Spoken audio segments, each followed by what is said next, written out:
Përshëndetje të nderuar zonja dhe zotrim, përshëndetje të dashur miq, ja ku po ritakohemi sërish me mua Tirona Lilin,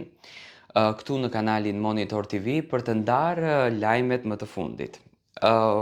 Kot nuk thonë, i suksesshmi është i suksesshmi.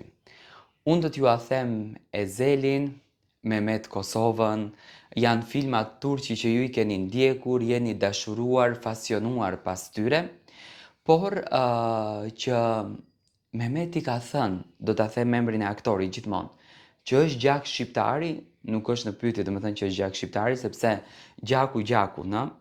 Luiz Eli po shijon pushimet e tia luksoze tashmë në Bodrum, sepse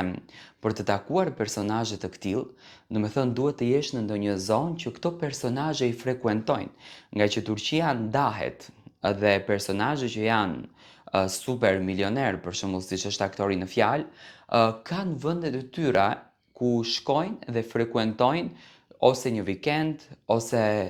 disa ditë dhe në ato vende normalisht çmimet janë pak më lukse. Dhe Luiz Eli siç duket ka përzgjedhur që Kiarës edhe Lunës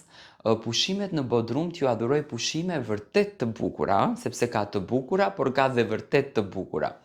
Dhe ai ka ndarë një copës të bukur nga pushimet,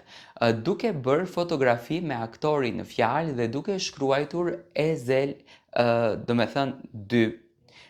Filmi që ka qenë më i dashur për të gjithë shqiptarët, më i ndjekur,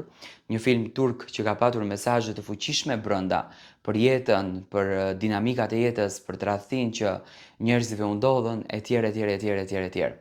Dhe këtë gjë, domethënë, për të gjën ka marrë Luizi një hond të madhe, ka marrë një vëmendje të jashtëzakonshme tek publiku shqiptar. Unë e shoh Luizin shumë të lumtur, unë e shoh Luizin pozitiv, uroj me zemër që